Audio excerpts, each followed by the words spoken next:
नमस्कार, जय राम, जय श्री राम, जय हो बागेश्वर धाम सरकार, जय हो हनुमान जी महाराज। मेरे प्यारे सभी दर्शकों, आज के इस वीडियो में हम आपको बहुत ही खूबसूरत और बहुत ही लाजवाब कहानी लेकर के आए हैं। जब एक राजा अपनी पुत्री का विवाह एक बंदर से कर देता है। इस कहानी को जब मैंने सुना तो वाकई में मैं हैरान हो गया। अगर आप अभी इस कहानी के अंत तक बने रहेंगे तो इस कहानी के सुनने के बाद वाकई आप अभी दंग रह जाएंगे। इसलिए मुझे पूरा विश्वास है कि अगर आप भगवान को मानते हैं, भगवान पर विश्वास करते हैं, तो आप इस कहानी के अंत तक जरूर बने रहेंगे। तो चलिए बिना देर के हम इस कहानी को शुरू ही करते हैं। तो एक समय की बात है, एक राजा जो अपने राज्य में राज करता था। वह राजा कभी भी अपने प्रजा का किसी का बुरा नहीं किया, किसी का अहित नहीं किया। वो अपने प्रजा का बहुत ख्याल रखता था। अगर उस राजा के राज्य में किसी को भी कोई प्रॉब्लम होती थी, कोई समस्या होती थी, उसकी सहायता वो अवश्य करता था। वह राजा अपने राज्य के सभी प्रजा को एक नज़र से देखता था। इसलिए उस राजा के राज्य में जो प्रजा थे वो अपने राजा से बहुत खुश रहते थे। इतना ही नहीं, वह राजा उसके राज्य में कोई बेजुबान जानवर हो, कोई बेजुबान प्राणी हो, अगर उसको किसी प्रकार की तकलीफ हो तो वह राजा वहाँ भी पहुँच जाते थे। इस तरीके से उस राजा का बहुत दूर दूर तक नाम था। उस राज्य के लोग उस राजा को बहुत प्यार करते थे, बहुत मानते थे। उस राजा की ऐसी खासियत थी। और सब लोग राजा से डरते नहीं थे, राजा से प्रेम करते थे, राजा को मानते थे। इस तरीके से वह राजा अपने राज्य में बड़ा ही सुखी व्यतीत रहता था। उस राजा की एक रानी और एक पुत्री भी थी। एक बार वह राजा अपने सैनिकों के साथ में जंगल में घूमने निकलते हैं। वह कहते हैं कि चलो कि जंगल में चल के घूम करके जो है शिकार किया जाएगा और खूबसूरत जानवरों को पकड़ करके अपने राज्य में ले करके आया जाएगा, ताकि अपने नगर में लाएंगे तो लोग उन जानवरों को देख बहुत ही प्रसन्न होंगे। इस तरीके से वह राजा जो है जब जंगल में जाते हैं तो वहाँ ठहरने के लिए कुछ व्यवस्थाएं बनाते हैं। और जहाँ ठहरे रहते हैं वहाँ पर एक बंदर आकर के बैठ जाता है। वह बंदर जो है इन लोगों को बहुत ध्यान से देखता है।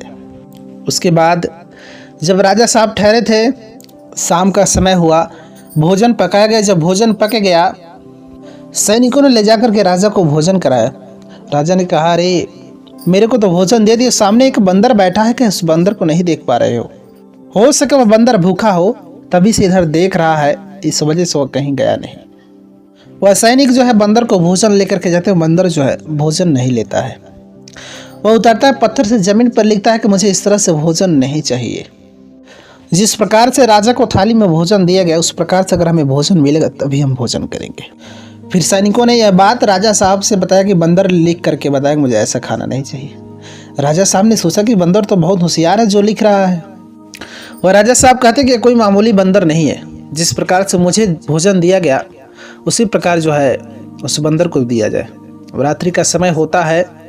उसके बाद राजा को ठहरने के लिए जो है टेंट लगाया जाता है। फिर से राजा कहते हैं कि भाई उस बंदर के लिए भी सोने के लिए कुछ व्यवस्थाएं कर दो। सब लोग टेंट में सोते हैं, बंदर को जो है बाहर सोने के लिए व्यवस्था किया जाता है। लेकिन वो बंदर फिर से वही कार्य करता है। वह कहता है कि जिस प्रकार से राजा साहब सो रहे उस प्रकार से मैं सोऊंगा। फिर राजा से जब सैनिकों ने कहा तो राजा ने सोचा कि ये बहुत अच्छा और बहुत बुद्धिमान बंदर है, इसलिए इस बंदर के लिए भी मेरे ही जैसा टेंट की व्यवस्था किया जाए और उस बंदर को सुलाया जाए। अब जिस प्रकार से जो है राजा के लिए टेंट की व्यवस्था की गई, तो उसी प्रकार से बंदर के लिए किया जाता है और बंदर जो है आराम से जा कर के सो जाता है। अब जब सुबह होती है तो वह राजा जो है अपने हाथी पर सवारी करके सज धज करके जो है अपने राज दरबार को चलने के लिए तैयार हो जाते हैं। राजा ने कहा कि अरे उस जो बंदर था उस बंदर को भी ले चलो अपने महल, क्योंकि वो बहुत होशियार बंदर है। लोग इस बंदर को देखेंगे महल में तो बहुत अचंभित होंगे, और मेरी जो रानी साहिबा है उस बंदर को देखकर बहुत ही अचंभित होंगी, क्योंकि इतना जो बंदर है आज तक ऐसा बंदर नहीं देखा जो लिख पढ़ सकता है। इसलिए इस बंदर को अपने राजमहल ले चलो। तो जब बंदर को जाने की बात होती तो बंदर फिर लेख लिखता है। वह कहता है जिस प्रकार से राजा साहब हाथी की सवारी करके जा रहे हैं, मैं उसी प्रकार से राज दरबार में हाथी की सवारी करके जाऊंगा, मैं ऐसे नहीं जाऊंगा। राजा साहब ने कहा कि ठीक है, अगर ऐसी बात है तो एक हाथी लाया जाए। हाथी को सजा धजा करके जो है उस बंदर को उस हाथी के ऊपर बैठाया गया और राजा के राजमहल में ले जाते हैं। वहाँ पर जब लोग राजमहल में देखते हैं तो देख करके उस बंदर को अचंभित हो जाते हैं। राज दरबार के लोग सोचने लगे कि एक बंदर को राजा साहब इतने इज्जत भाव से हाथी को सजा धजा करके हाथी की सवारी करके ला रहे हैं, लेकिन उस राज दरबार के लोगों को यह नहीं पता था कि वो बंदर कितना होशियार बंदर है। अब राजा उस बंदर को अपने महल में ले गए, सभी शानो शौकत से जो है उस बंदर को महल के अंदर ले गए। तो राजा साहब ने कहा कि देखो ये बंदर जो है जैसा जैसा मैं करता हूँ वही उसी के बराबर ये कार्य करता है। जिस प्रकार से मैं खाता हूँ, जिस प्रकार से मैं रहता हूँ, उस प्रकार से इस बंदर को भी चाहिए।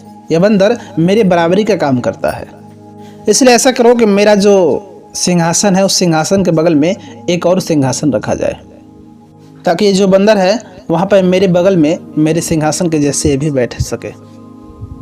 अब शाम का समय होता है। राजा साहब कहते हैं कि उस बंदर को महल के कमरे में सुला दो।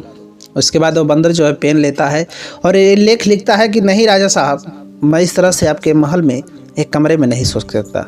कहिए तो मैं अपने जंगल को चला जाऊंगा, लेकिन मैं इस तरह से नहीं सोऊंगा। अगर आप मेरी सेवा सत्कार नहीं कर सकते तो कहिए तो मैं वापस अपने जंगल को चला जाऊंगा। राजा साहब ने कहा कि तुम कैसे सोओगे? उसने कहा कि जिस प्रकार से आप एक महल में सोते हैं उसी प्रकार से मुझे भी एक महल में सोने का स्थान चाहिए। और उसके बाद राजा साहब ने उसे महल के एक बहुत बड़े अच्छे से कमरे में जो है, जो बहुत महल की तरह कमरा था, उसमें उस बंदर को सोने की व्यवस्था करे। इस तरीके से उस राज्य का राजा जो है न्याय करता था। जो अगर न्याय गलत करते तो बंदर जो उस न्याय को फाड़ करके फेंक देता था। वह बंदर अपने खुद न्याय करता था। राज्य चलता रहा। अगर राज दरबार में कोई फैसला करना रहता था और राजा जो अनजाने में कभी गलत फैसले करते थे तो वह बंदर जो है तुरंत पर्चे को फाड़ देता था। राजा के लिखे हुए फैसले को जो है फाड़ करके फेंक देता था। उसको पता था न्याय और अन्याय। इस वजह से राजा जो है बंदर से बहुत खुश रहते थे। अब राजा साहब की जो रानी थी उनको उस बंदर से चिढ़ होने लगा कि ये तो राजा साहब की बराबरी करता है, राजा साहब इसकी इतनी इज्जत करते हैं। वह सोचते हैं कि क्यों ना इसको ले आकर फिर जंगल के छोड़ देते हैं, क्यों इसकी इतनी इज्जत करते हैं। लेकिन राजा साहब और राज्य के दरबार के लोग उस बंदर की बुद्धिमानी, उस बंदर की बुद्धि को जानते थे। इस वजह से वह राजा साहब जो है उस बंदर की बुद्धिमानी को समझते थे। लेकिन जो रानी थी वो जो है राजा साहब से बहुत घृणा करते थे। वह रानी सोचती कभी राजमहल छोड़ करके चला जाए। वो उसके साथ कभी भी सही से पेश नहीं आते थे। अब रानी अपने मन में एक योजना बनाती है। वो अपने नौकरानी से कहती कि सुनो, राजा साहब इस बंदर को जंगल में नहीं छोड़ेंगे, क्यों ना हम इस बंदर को जान से ही मार देते हैं। उसके बाद रानी ने योजना बनाया कि आज के भोजन में उसको जहर दे देंगे। उसके बाद नौकरी से भोजन में जहर मिलाया, उस बंदर को ले आकर के दे दिया। बंदर के पास जैसे ही भोजन जाता है, बंदर सूंघ करके पता कर लेता कि इस भोजन में जो है जहर है। और उस बंदर के पास राजा साहब हमेशा एक पेन और कापी रखे थे। उसने तुरंत कापी पर लिख दिया कि राजा साहब इस खाने में जो है जहर मिलाया गया है। आपकी रानी यह खाने में जहर मिला करके ठीक नहीं कर रही है। अगर मुझे कुछ हुआ तो आपका सारा राज्य बर्बाद हो जाएगा, आपका राज्य तहस का नहस हो जाएगा। इस बात को आपके रानी का अंदाजा नहीं है। फिर एक बार वह बंदर जो है राज दरबार में खुदा फानी कर रहा था। तब तक जो है राजा की पुत्री आती है, जो बड़ी हो चुकी, नौजवान हो चुकी थी। लेकिन जब राजा की पुत्री जो उस बंदर को देखती हैं, उनको पता था कि ये बंदर, लेकिन वो सामने से कभी नहीं देखते हैं। वो देखते ही चीखते ही जोर से चिल्लाने लगते हैं और वह डर के मारे बेहोश हो गए। तब तक वह राजा साहब और राजा के मंत्री वहां पर आए। राजा साहब ने कहा, अरे भाई, तुम मेरी पुत्री के पास मत आओ, तुमसे डर रही है। वह इतनी डर गई, इतनी सहम गई थी कि राजा की पुत्री को बुखार हो जाता है। और जैसे ही बंदर का नाम सुनती तो उनको बहुत डर लगने लगता था। लेकिन एक दिन जब वो राजकुमारी सोई हुई थी, वह बंदर उनको ले जा करके चाय की प्याली देता है, चाय कप में देता है। वह रानी सोई रहती है, उनको उठा करके वह बंदर चाय देता है। और वह राजकुमारी फिर से जब देखती हैं कि बंदर मेरे लिए चाय ला रहा है, इसके दिल में मेरे प्रति प्रेम है, स्नेह है, यह बंदर सुबह सुबह मुझे जगा करके चाय दे रहा है, वह राजकुमारी देखती है। और उसके बाद उस राजकुमारी के अंदर से जो है डर खत्म हो जाता है। अब वह बंदर राजकुमारी के साथ में ज़्यादा समय बिताता था, उनके साथ रहता था, खेलता था। राजकुमारी के अंदर से उस बंदर के प्रति जो डर जो है एकदम से खत्म हो चुका था। इस तरीके से उस राजकुमारी और उस बंदर का जो लगाव एकदम से बढ़ जाता है। वह दोनों एक साथ रहते, एक साथ खाते, एक साथ खेलते। उन दोनों लोगों का लगाव जो है बढ़ जाता है। अब एक दिन जो है वह बंदर जो है कागज पर लिख करके राजा की बेटी को देता है कि मैं तुमको बहुत पसंद करता हूँ, तुम मुझसे शादी कर लो। राजा की बेटी ने कहा कि अरे, अगर मैं तुमसे घुल मिल गई, तुम्हारे साथ खेलने लगी, इसका मतलब ये नहीं कि मैं तुमसे शादी कर लूँ। तुम एक बंदर हो और मैं एक इंसान हूँ। हाँ, मुझे पता है कि तुम एक बहुत बुद्धिमान बंदर हो, बहुत अच्छे बंदर हो, तुम्हारे अंदर इंसानियत है, लेकिन मैं इतनी बुद्धिहीन नहीं हूँ कि मैं एक बंदर से विवाह कर लूँ। फिर वो बंदर लिखता है कि तुम मुझसे शादी कर लो, मैं तुम्हारे जीवन को सुखमय रखूँगा, पूरा जीवन तुम्हें किसी प्रकार की कष्ट नहीं होगा। उस राजकुमारी ने सोचा कि वाकई इसके अंदर कुछ शक्तियाँ हैं जो कह रहा है कि कभी जीवन में कष्ट नहीं दूंगा। आखिर इसके अंदर ऐसी क्या खास बात है? वह राजकुमारी कहती है कि ठीक है, सोच करके बताएंगे। फिर जो है कुछ दिन बीत जाते हैं, उस बंदर और राजकुमारी का मामला ऐसे चलता रहता है। लेकिन एक दिन रानी जो है राजा से कहती है, देखिए जो बंदर है ना, धीरे धीरे आपको कंट्रोल में किया, अब आपके पूरे राज को भी कंट्रोल में कर लेगा। यह इतनी बुद्धिमान बंदर है। पहले तो वह आपके पीछे लगा था, आपकी बराबरी करता था, अब मेरी बेटी के पीछे लगा है। आपकी जो बेटी है वो भी इस बंदर के बस में आ चुकी है। उस राजा साहब ने कहा कि घबराओ नहीं, कि हम बंदर से बातें करते हैं ना। वह बंदर बहुत समझदार बंदर है, हम उस बंदर से बातें करते हैं। राजा साहब ने बंदर को बुलवाया और कहा कि देखो भाई, मैंने तुम्हें सब कुछ बराबरी का दिया, बराबरी का दर्जा दिया, सब कुछ, भोजन पानी से लेकर सोने तक के सब कुछ बराबरी का दर्जा दिया, लेकिन तुम जो मेरी बेटी के पीछे पड़े हो ना, मेरी बेटी की जो बस में की, उसका पीछा छोड़ दो। बंदर ने तुरंत जो है कलम कागज उठाया और लिखा कि मैं आपकी बेटी से जो है प्रेम करता हूँ। उसने कहा कि आप अपने पुत्री का विवाह मेरे से कर दीजिए, अपनी पुत्री की शादी मेरे से कर दी। राजा साहब ने कहा कि अरे, तुम ऐसी बातें कर रहे हो, मैं अपनी पुत्री का विवाह तुमसे कर दूँ? उसके बाद उस बंदर ने तुरंत उस बगल में रखी म्यान में से तलवार निकालता और कहता है कि राजा साहब, अगर आप अपने पुत्र का विवाह मेरे से नहीं करेंगे तो मैं आपको जान से मार दूंगा। तो राजा साहब ने कहा कि मुझे कुछ वक्त दो, कुछ समय दो, मैं सोच समझ के जो है इसका जवाब दूंगा।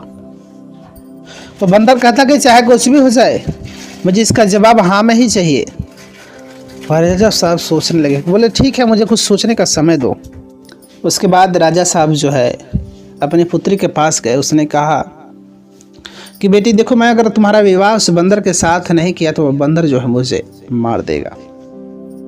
ठीक है, मैं मर जाऊंगा, लेकिन अपने बेटे का विवाह उस बंदर से नहीं करूंगा। राजकुमारी कहती कि कैसे बात करते हैं पिताजी, आप एक इस राज के राजा हैं, इस राज के सेवक हैं, जो राज का सेवा करते हैं। इस राज का जो भी प्रजा है सब आपके सहारे रहते हैं, आप ऐसी बातें क्यों करते हैं?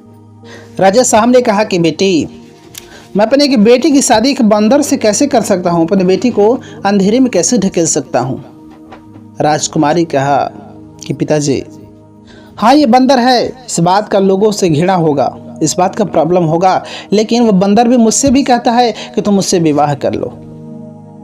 वो बंदर मुझसे कहता है कि तुम मुझसे विवाह कर लो, मैं तुम्हें किसी भी प्रकार का कष्ट नहीं होने दूंगा, हर प्रकार की सुखी तुम्हें दूंगा। अगर वह बंदर इसमें से वचन देता है तो वाकई उस बंदर के अंदर कुछ है खासियत जो इसमें से शादी करने के लिए कह रहा। इसलिए आप उस बंदर के साथ मेरी शादी करने के लिए हामी भर दीजिए, आपका जान रहेगा तो ये राज्य चलेगा, मेरे लिए आप अपनी जान को मत गवाइए। अब राजा साहब अपनी पुत्री के विवाह उस बंदर से कर देते हैं। उसके बाद वह बंदर उस राजकुमारी को लेकर के अपने राजमहल में जाता है जो बंदर के लिए स्पेशल राजा साहब ने बनवाया था। उस राजमहल में उस राजकुमारी को लेकर के चला जाता है। अब जो है जो राज की रानी थी, जो राज के जो प्रजा थे, जो नौकरानी थी, सब लोग देखते थे कि राजकुमारी उस बंदर के साथ बहुत खुश रहते थे उस राजमहल में। लेकिन लोग ये सोचते थे कि अब बंदर के साथ इतने खुश कैसे रहते हैं। और रानी सोचती कि आखिर मामला क्या है, मैं जब भी देखती हूँ तो यह बंदर इधर उधर उछलता कूदता रहता, आखिरकार वह खुश कैसे रहती है। अब ऐसे ऐसे कुछ दिन बीत जाते हैं। एक दिन जो है वह रानी उस बंदर के राजमहल में जाते और चुपके से कमरे के कोने में बैठ जाते हैं और जब रात्रि के समय बैठकर सुनती हैं तो उनको लगता है कि कोई पुरुष, कोई इंसान जो है मेरी बेटी से, उस राजकुमारी से बैठ करके बातें कर रहा है। अब रानी को समझ में नहीं आता, यह तो एक बंदर था, आखिरकार ये पुरुष के जैसे, इंसान के जैसे कैसे आवाज़ें निकाल सकता है। अब रानी को इस बात का भरोसा नहीं होता है। वह एक झरोखे से अपने बेटी के कमरे में झांक करके देखती है।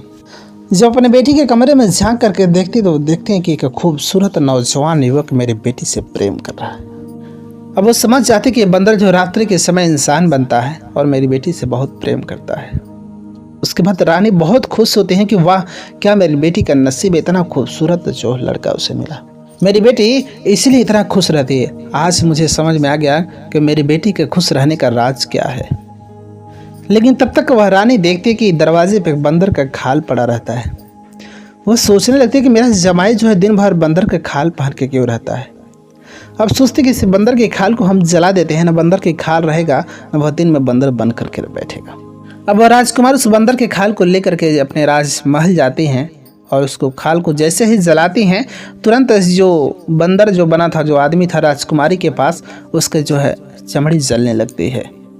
वह राजकुमारी समझ जाती कि मेरे पति के खाल को कोई न कोई कुछ नुकसान पहुंचा रहा है। वह भागी भागी अपने पिता के घर जाती और देखती उनकी माँ जो उस खाल को जला रही। वह जल्दी जल्दी उसको बुझा देते हैं। जल्दी जब उसको बुझा देते हैं देखती हैं, कहती हैं कि क्या माँ। वह कहती है कि माँ, मैंने तो तुमसे कहा था ना कि मेरी ज़िंदगी में दखल मत दो, लेकिन तुम मेरी ज़िंदगी में दखल दे चुकी हो। आपको रात्रि में मेरे घर आने की क्या ज़रूरत थी? और देखिए, आपने मेरे पति को ही मार दिया, मेरे पति को ही जला दिया। तुरंत वह रानी कहती है कि क्या बात कर रही हो, इसमें तुम्हारे पति के प्राण बचते थे। अब वह राजकुमारी वहाँ से भागी भागी जो है अपने राजमहल आती है और देखती है कि वहाँ पर उसका जो बंदर था, जो उसका आदमी था, जो रात्रि में इंसान बनता था, वह वहाँ पर था ही नहीं। वह बहुत वहाँ से दूर जा चुका था। अब राजकुमारी जब अपने पति को राजमहल में नहीं पाती है, वो राजमहल से निकल जाती है, अपने पति की खोज में जंगल में चली जाती है। वह दर दर भटकने लगती है। फिर जो है एक बार रानी बहुत ही उदास, बहुत मायूस, उसकी हालत एकदम खराब हो चुकी थी। वह एकदम हैरान हो चुकी थी। वह जंगल के किनारे एक पेड़ के नीचे बैठी हुई थी। उसकी आंखों में आंसू भरे हुए थे। और जब उस वृक्ष के नीचे बैठे थे तो वहाँ पर दो पक्षी रहते हैं। वो दोनों आपस में बातें करते हैं कि जानते हो, मेरे राज के शहजादे थे जिनके शरीर को जो है कोई जला दिया और वह गायब हो चुके हैं। तो उस पक्षी की पत्नी कहती कि क्या आपके पास इसका कोई इलाज है?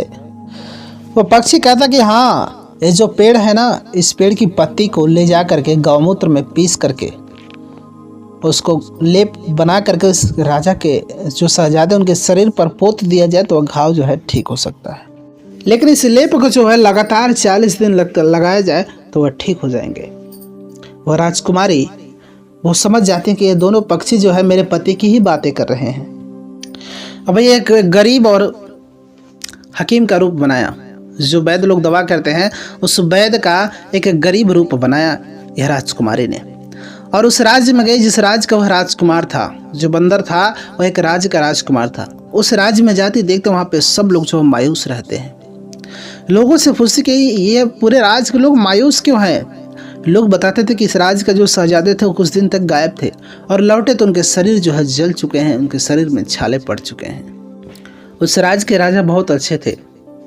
अगर उनके राज्य में कोई आता था ना, उस शहजादे के इलाज के लिए उनके बहुत इज्जत भाव से अपने राज्य के अंदर ले जाते थे। अब ये राजकुमारी को जो है राजा साहब दरबार में ले जाते हैं, चूँकि यह वैद्य हकीम बन के गई रहते हैं और उन दोनों पक्षी की बातें इन्हें याद रहती, उस प्रकार से उस शहजादे का इलाज करते हैं।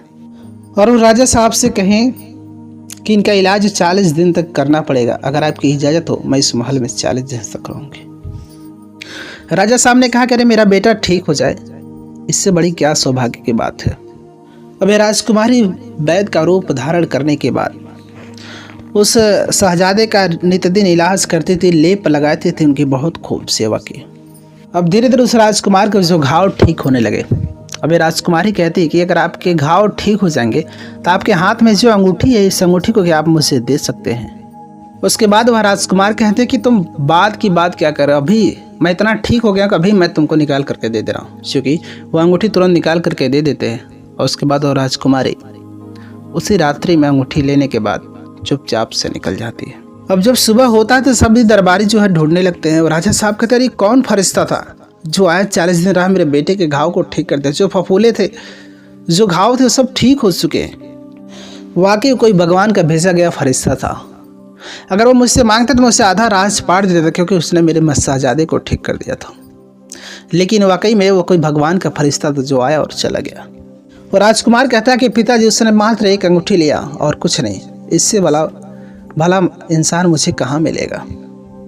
वो भगवान को कोटि कोटि धन्यवाद करते हैं, कहते हैं कि पिताजी आप अपने जीवन में ज़रूर कुछ अच्छा कार्य किए होंगे जो वह फरिश्ता आया और मेरे घाव को सही करके चला गया।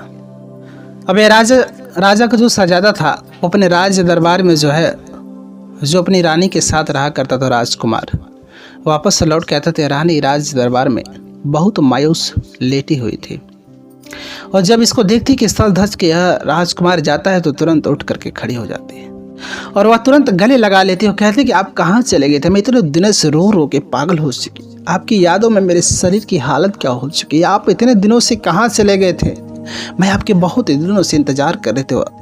राजकुमार उस राजकुमार को पकड़ करके रोने लगे। उसके बाद वह राजकुमार कहता है कि जब तुम्हारी माँ ने मुझे जला दिया था, मेरे शरीर पे जलन के दाग हो गए थे, बहुत ज़्यादा घाव बन गए थे, तो मैं अपने राज दरबार में चला गया, अपने राज में चला गया, मैं अपने पिताजी के पास चला गया था।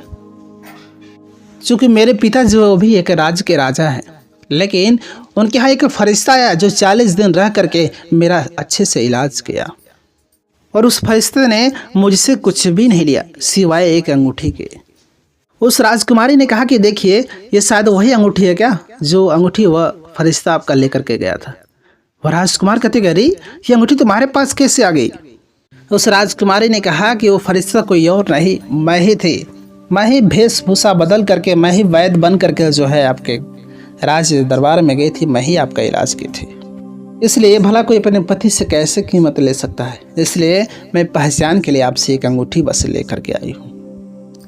इसलिए मुझे अपने पति की रक्षा करने, सेवा करने में बहुत प्रसन्नता हुई और आज आप मेरे सामने हैं और मैं भी आपके सामने खड़ी हूँ। आप भी मुझे याद करते थे और जैसे ही ठीक हो गए आप मेरे पास चले आए, इससे बड़ी खुशी की बात क्या होती है। तब तक कुछ समय में वहाँ पर उस राज के राजा, रानी और राजा के सैनिक चले आते हैं और राजा ने जब उस राजकुमार को देखा तो बिल्कुल दंग रह गए कि आखिरकार मेरी बेटी इस राजकुमार से बातें क्यों कर रही है। उस राजा को गुस्सा आता कि मेरी बेटी जो राजकुमारी है वो भला गैर मर्द के साथ से कैसे रह सकती है। राजकुमारी ने कहा कि पिताजी आप सोच रहे ना कि कोई गैर मर्द है, ये कोई गैर नहीं है, ये वही बंदर है जिसके साथ हमने विवाह किया। आपने जिस बंदर के साथ मेरा हाथ पकड़ा करके भेजा था ये वही बंदर है, वही बंदर आज इंसान बन गया है। राजा ने कहा कि ऐसे कैसे हो सकता है, अगर ये बंदर था तो इंसान कैसे बन गया। राजा ने कहा कि आप एक बंदर थे और ऐसे राजकुमार कैसे बन गए। उस राजकुमारी ने कहा कि मैं सोचता था कि मैं अपने पत्नी को बता दूं, लेकिन मुझे मौका ही नहीं मिला। मैं सोचा कि जब बहुत शांति सुकून हो जाएगी उसके बाद मैं अपनी पत्नी से बता दूंगा कि मैं एक इंसान हूँ। लेकिन तब तक मेरी जो बंदर की खाल थी उसको आपकी रानी ने उसे जलाना ही शुरू कर दिया, इस वजह से मुझे यहाँ से भागना पड़ा। उस राजा ने कहा कि आखिर बताइए तो आपके साथ ऐसी क्या घटनाएं हुई थी। उस राजकुमार ने कहा कि मैं भी एक राज्य के राजा का राजकुमार हूँ और मैं जो है एक समय जंगल में शिकार खेलने गया था और मैंने जंगल में एक हिरन देखा और मैंने अपना निशाना उस हिरन के ऊपर लगाया। वह तीर जो है उस हिरन को ना लगा, उस जा करके एक बच्चे को लगा। अब मैं भगा भगा जाता हूँ, जब उस बच्चे को देखता हूँ वह बच्चा उस जंगल के एक महाऋषि का एक बच्चा था और जब वह ऋषि महात्मा अपने बच्चों के हालात में देखते वह तुरंत श्राप देते हैं कि जो भी हमारे बच्चे के शरीर को काटा है वह इंसान नहीं, वह एक बंदर बन जाएगा। और जैसे ही वह ऋषि महात्मा इस बात को कहते हैं मैं तुरंत वहीं पर बंदर बन जाता और जब मैं बंदर बन जाता हूँ तो तुरंत मैं ऋषि महात्मा के चरणों में गिरकर वहीं पर माफ़ी मांगने लगता कि हे महाराज आप मुझे माफ़ कर दीजिए, मैंने जानबूझकर आपके बच्चे के पैर को नहीं काटा, मैंने तो एक हिरन को मार रहा था, अनजाने में आकर के आपके बच्चे को लग गया, लेकिन हे महाराज आप मुझे माफ़ कर दीजिए। उस ऋषि महात्मा ने कहा कि जब मुख से निकल गया है वह वापस नहीं हो सकता, लेकिन जिस बच्चे का पैर कटा रहता है उसके अंदर दया आ जाती है। वह कहता है कि पिताजी, जब इन्होंने मुझे जानबूझ करके नहीं मारा तो आप इन्हें माफ़ कर दीजिए। वह ऋषि महात्मा कहते हैं कि देख, तूने मेरे बच्चे का पैर काटा, लेकिन इसके अंदर कितनी दया है, ये तुम्हारे ऊपर दया करने लगा। लेकिन तुम्हारा शरीर वापस तो नहीं हो सकता, क्योंकि मैंने तुम्हें श्राप दिया है। जब 1 साल के अंदर तुम किसी लड़की से प्रेम करोगे, उस तुमसे विवाह करने के लिए तैयार हो जा करके वो तुमसे गले लग जाएगी, तब से तुम फिर से धीरे धीरे इंसान के रूप में प्रवृत्ति शुरू हो जाओगे। और तब से मैं जो उस जंगल में 6 महीने तक बंदर बन के भटकता रहा और किसी का इंतजार करता रहा, आप लोगों का साथ पाया और आप लोगों के माध्यम से मैं आपके राज्य में आया। और जिस दिन मैंने आपकी बेटी को देखा और वह डर गई, उस दिन से मैंने सोचा कि मैं तो बस आपकी बेटी से ही प्रेम करूंगा, आपकी बेटी से ही विवाह करूंगा। आपकी बेटी जो है मुझे इंसानी रूप में बदल सकती है। और फिर जो है आगे की बात आप लोग को पता ही है कि आगे की बात क्या हुआ। इस तरीके से वहाँ सभी लोग जो है प्रसन्न हो जाते हैं। राजा, रानी, राजकुमार, राजकुमारी सभी लोग जो है बहुत ही प्रसन्न होते हैं। और वह राजकुमार अपनी पत्नी को लेकर के अपने उस महल में चले जाते हैं। और एक दिन वह राजा उस राजकुमार के पास जाते हैं, कहते कि बेटा, मेरे पास कोई औलाद नहीं था, मेरी एक इकलौती पुत्री ही थी और हम लोग का समय जो है अब ख़त्म हो रहा है, धीरे धीरे हम लोग बुजुर्ग हो रहे हैं, वृद्धावस्था की तरफ जा रहे हैं। और ये राजकुमार अब तुम्ही को ही, ये राजा जो मेरे राजपाट हैं वो सारे राजपाट अब तुम्ही को ही देखना है और मेरी प्रजा का भली बात देखभाल और रखवाली करना तुम्हारा कार्य है। अभी मेरे प्रजा तुम्हारे प्रजा है, आज से तुम इस राज्य के राजा रहोगे। इस तरीके से वह राजा अपना पूरा राजपाट उस राजकुमार को दे देते हैं और फिर उन लोगों का अंतिम समय आ जाता है। इस तरीके से यह कहानी यहीं पर समाप्त होती है। मेरे प्रिय दर्शकों, आपको यह कहानी कैसे लगी कमेंट बॉक्स में ज़रूर बताइएगा। मिलेंगे हम आपसे एक और नई कहानी के साथ, तब तक के लिए नमस्कार।